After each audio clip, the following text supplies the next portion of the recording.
พี่น้องเกิดอีหยังขึ้นกับน้องคอปเตอร์นัทกรแห่งหมอลำอลังการโซพี่น้องเอ๋ยปีนี้ไปอยู่กับอลังการโซเป็นปีแรกพี่น้อง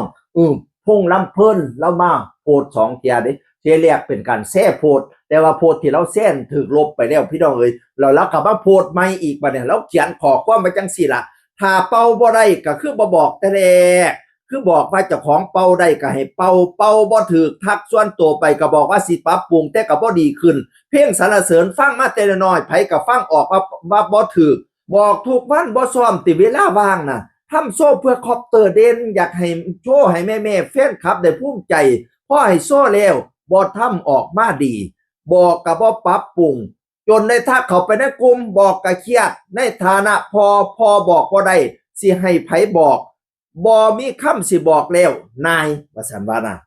ประมาณว่าให้คอปเตอร์เป่าเพลงสรรเสริญแล้วเป่ามาบ่ถูกปะนะว่าเนื่องจากว่าเพลงนี้ผู้ใดก็เคยฟังแต่น้อยๆอันเป่าบ่ถูกเขาก็ฟังออกคือบ่ซ้อมยามว่างน่ะคือบ่ซ้อมพอบอกให้ก็เครียดอันพอบอกบ่ได้แล้วสิให้ผู้ใดบอกนายว่าซั่นว่าวงลำเพิ่นแล้วว่าพี่น้องเอ๋ยความจริงเพิ่นก็ฮู้จักกันแต่ศิลปินผู้ไทยพุ่นเนาะเพิ่นก็นับถือกันเป็นพอเป็นแม่เด็กแม่ตายพอพงเด็กกับน้องคอปเตอร์ก็ได้พี่น้องเอ๋ยโอ้ยเขาก็บ่ฮู้ความจริงเนาะว่าเป็นจังไดการเป่าก็ได้พี่น้องเอ๋ยแต่ว่าพงรับเพิ่นออกมาออกออกออกมาระบายพี่น้องแล้วบัดนี้ก่อนหน้านี้ก็เห็นโพสต์แล้วดิก่อนหน้านี้โพสต์ก็บ่มั่นใจว่าเราโพสต์ฮอดใดก่อนหน้านี้เราโพสต์นั่นน่ะเฮ็ดงานบ่เต็มที่จักเทื่อรำคาญย้อนทำงานไปนำดูแลศิลปินไปนำเดี๋ยวก็อันนั้นเดี๋ยวกันนี่สิย้ายไปอยู่เสียงวิหกดอกให้ตายอยู่อลังการโซ่หุนหวยบ่ว่าซั่นว่ารำคาญพะนันต้องดูแลศิลปิน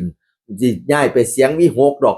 สิให้ตายอยู่อลังการโซ่ก็เข้าใจว่าผิดกันครับตายบ่รำคาญครับตายบ่เมียเพิ่นน่ะตายมาโมโพดบัดเนี่ยฉันเองที่ต้องเป็นคนพูดคำนั้นว่าซั่นว่าก็บ่รู้ว่าเพิ่นงอนกันหรืออะไรทำไมแต่ล่าสุดนี่ระบุชัดเจนถึงน้องคอปเตอร์บอกว่าบอกหลายก็เครียดบอกในฐานะพ่อคันพ่อบอกบ่ได้แล้วก็บ่มีคำสิบอกแล้วนายว่าซั่นว่านั่นน่ะก็บ่รู้ว่าคอปเตอร์เป็นจังไดเด้อบ่ล่ะเอ้ยเพราะอย่างอื่นก็เป็นกำลังใจให้อยู่คันเป็นคือดังเพิ่นว่าเฮาก็ปรับปรุงคำแพงอีพอเฮาต้องซ้อมดูๆเด้ซ้อมดูๆเพิ่นตั้งใจสิทำโซ่ให้เฮาก็ซ้อมให้มันเต็มที่เป่าออกมาสิได้ดีสิได้บ่อันเขาสิบ่ได้ตีบ่ฮีซุมแม่ๆก็สิได้ภูมิใจเว้าเพิ่นมาลัยเนี่ยโอ้ยแม่ๆนี่ซัปพอร์ตเต็มที่พี่น้องเอ๋ยไปเวทีนั่นก็มีมาลัยไปเวทีนี่ก็มีมาลัยเสน่ห์ของเราก็มีในตัวอยู่พี่น้องเอ๋ยแต่ว่าซ้อมนะเด้อบักหลาเด้อเพราะยายอึ้งก็บ่ฮู้ดอกว่าเป็นจังไดน่ะคำแพงอีพอเพิ่นบอกในฐานะพ่ออย่าเครียดนั่นล่ะเพิ่นตีเพื่อปรับปรุงให้เฮาทำอะไรที่มันดีขึ้นเด้อเป็นกำลังใจให้เด้อสู้ๆเด้อเห็นช่วงนี้น่ะโอ้ยติดไก่เจ้จังเลี้ยงไก่เจ้จังให้เวลากับการฝึกซ้อมนะเด้อคำแพงอีพอเอ่ยด้วยรักและเป็นห่วงนั่นล่ะแม่ๆผู้ใดเป็นแม่ผู้ใดบอกลูกบอกเต้าได้ก็บอกเอาเด้อลูกเฮานั่นน่ะพี่น้องเอ๋ยคอยฝึกมีตีปั้มตีปึ้มเอาพี่น้องสิเป็นบ่าวแล้วเด้สิเป็นพระเอกเต็มโตแล้วเด้สิเป็นผู้ใหญ่แล้วเด้บัดเนี้ยน่ะ